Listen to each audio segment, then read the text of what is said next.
ये आपको अभी दिखाई थी। लेखक हैं प्रवीण चंद्र जैन, M.A. शास्त्री, जम्बूद्वीप हस्तिनापुर। प्रकाशक हैं श्रीमती सुनीता जैन, जम्बूद्वीप हस्तिनापुर मेरठ से। मुद्रक है जिनेन्द्र जैन, न्यू अरसव offset printer Meerut. Phone number इतना। अब इसमें दिखाते हैं अरसव देव जी का अगला जन्म क्या हुआ। 154 पृष्ठ पे। आओ जैन धर्म को जाने। 154 पृष्ठ पे भगवान श्री आदिनाथ को ये कहे कौन कौन से तीर्थंकर को सभी धर्मों में पूजा जाता है। प्रश्न है कौन से तीर्थंकर को सभी धर्मों में पूजा जाता है। भगवान श्री आदिनाथ को यानी ऋषभ देव जी को। इस्लाम धर्म में भगवान आदिनाथ को क्या माना गया है। उत्तर बाबा आदम बाबा। यहाँ वैदिक ग्रंथों में भगवान श्री आदिनाथ को विष्णु का कौन सा अवतार माना गया है। 8वां अवतार। अब ये हमने ये याद रखना है कि इस्लाम धर्म में भगवान आदिनाथ यानी ऋषभ देव जी को बाबा आदम रूप में जन्म हुआ उनका। पुण्यात्माओं मनुष्य जीवन मिला है और भक्ति करने की प्रेरणा आपके अंदर प्रबल है, क्योंकि आपने बहुत से स्थानों पर घूमकर देखा है, गुरु भी बना रखे हैं।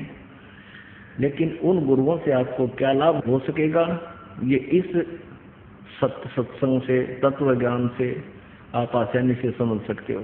अब आपको दिखाते हैं बाबा आदम अर्थात ऋषभ देव जी कहाँ गए। वे पितरलोक में गए।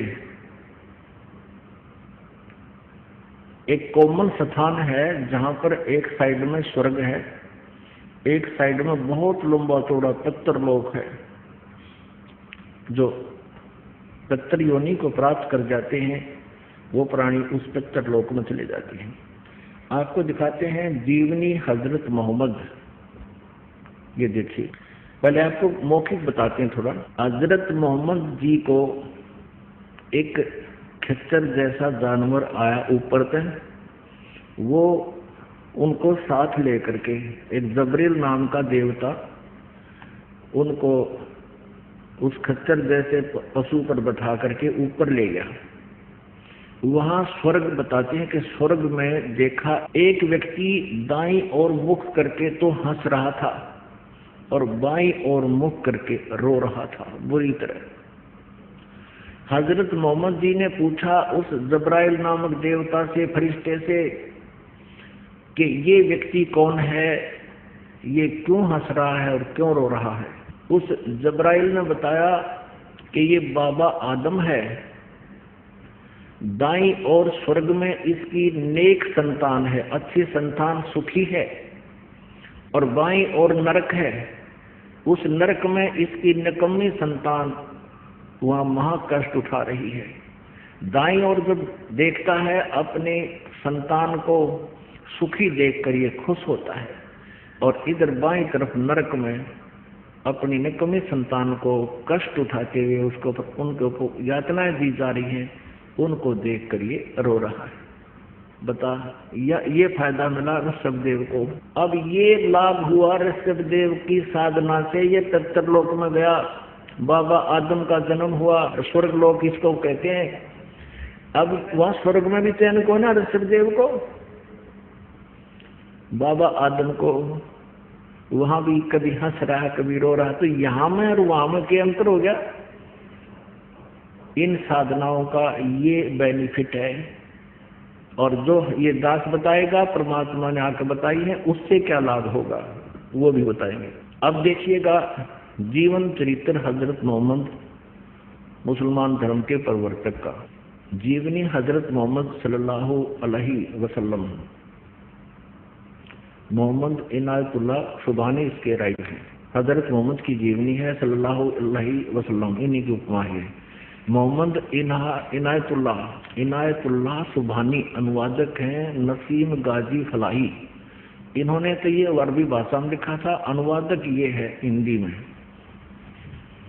मरकजी मकतबा इस्लामी पब्लिशर्स नई दिल्ली। इस्लामी साहित्य ट्रस्ट प्रकाशन 81 सर्वाधिकार सुरक्षित है। यह है नाम मूल किताब मोहम्मद अरबी उर्दू से इसका अनुवाद है। प्रकाशक मरकजी मकतबा इस्लामी पब्लिशर्स D 307 दावत नगर अबुल फजल इनक्लेव जामिया नगर नई दिल्ली से। ये इनके दूरभाष फैक्स नंबर है। मुद्रक है HS ऑफसेट प्रिंटर्स नई दिल्ली। अब इसके 161 से प्रारंभ करते हैं। पहले प्यारे नबी सल्लल्लाहु यानी हजरत मोहम्मद बता रहे हैं कि आज रात बुराक नामक एक जानवर आया।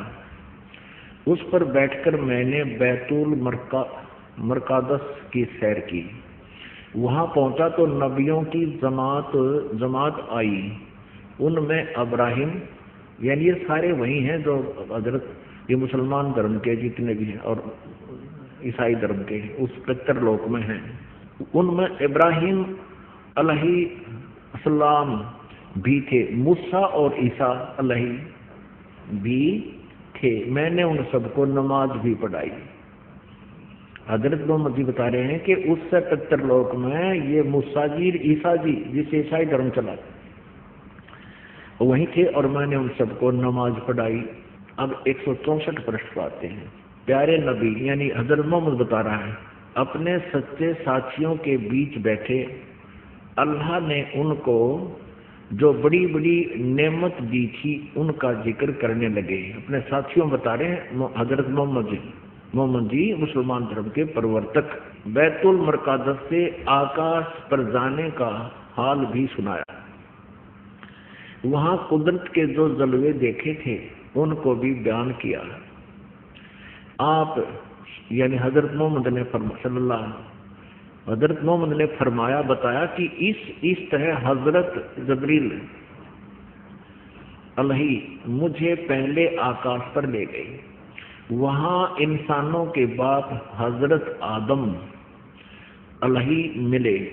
उनका हाल यह था कि जब दाईं ओर देखते तो खिल उठते यानी हंसते थे और हंसने लगते, और बाईं ओर देखते तो मारे गम के आंसू भर लेते, क्योंकि दाईं ओर उनकी नेक औलाद संतान के कर्म थे और बाईं ओर बद के। हजरत आदम अलैहि ने आप सल्लल्लाहु यानी हजरत मोहम्मद को देखा और बोले तुम्हारा आना मुबारक हे नेक नबी, हे नेक बेटे। हजरत मोहम्मद को वो बाबा आदम बोल रहा है तुम्हारा आना मुबारक हे नेक नबी, हे नेक बेटे। आप सल्लल्लाहु ने पूछा, हजरत मोहम्मद ने पूछा जबरील ये जब्राइल नाम का देवता से पूछा यह कौन है? उन्होंने जवाब दिया, जबरील ने जवाब दिया यह आदम अलैहि हैं, बाबा आदम हैं, सारे इंसानों के बाप। फिर जबरील अलैहि आप सल्लल्लाहु को दूसरे आकाश पर ले गए, फिर तीसरे पर इसी तरह आगे बढ़ते गए। आप जिस नबी के पास से गुजरते ये मनमोहक शब्द कानों में गूंजते हैं, अपने आत्माओं सौभाग्य आपका, आप जी को परमात्मा ने छुट्टी दिलवाई काल के कोल्लू है और यहाँ आपको बैठाया और आपके ऊपर ये अमृत की वर्षा की। अब किसी भी क्षेत्र में हम कदम रखते हैं तो उसके लिए हमें समय भी चाहिए। एक बच्चा स्कूल पढ़ने जाता है, BA करने के लिए उसने 14 वर्ष फ्री चाहिए, तब वो 14 पढ़ सकता है और तब उसको क्या प्राप्त होता है? एक रोजी रोटी की व्यवस्था होता हो ना भी हो, कोई गारंटी नहीं। और ये आत्म कल्याण का इतना बड़ा प्रोजेक्ट, इतना महाउपकार का कार्य, इसमें भी समय आपको चाहिएगा।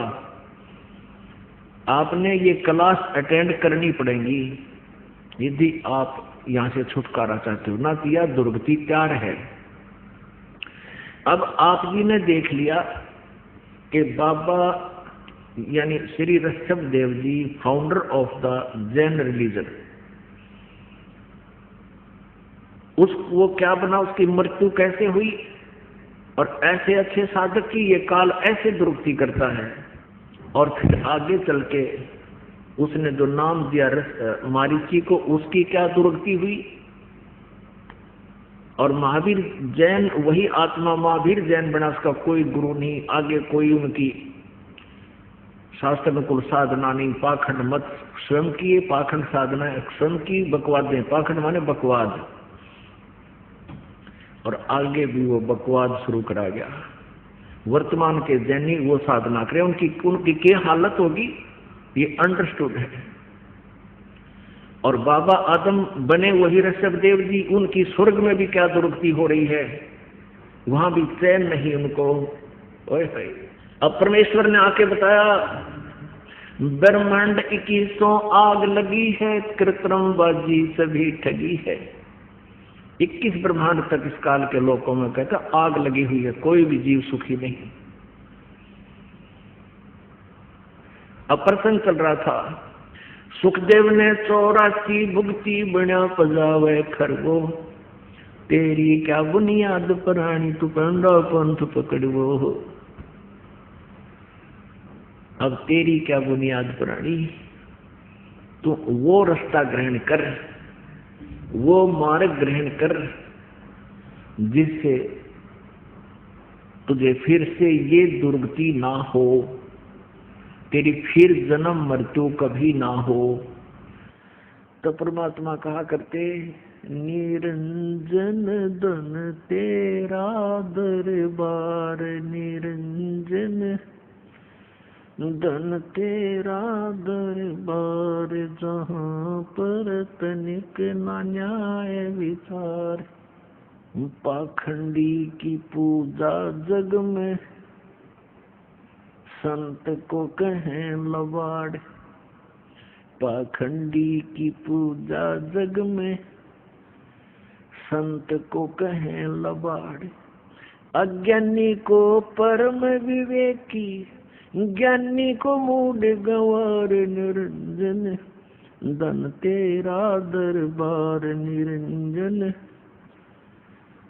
धन तेरा दरबार, जहाँ पर तनिक न न्याय विचार।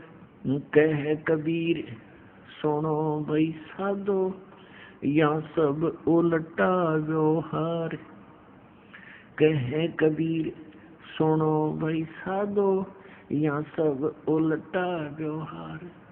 सच्चों को तो ये झूठा बताएं, इन झूठों का एतबार, निरंजन धन तेरा दरबार, निरंजन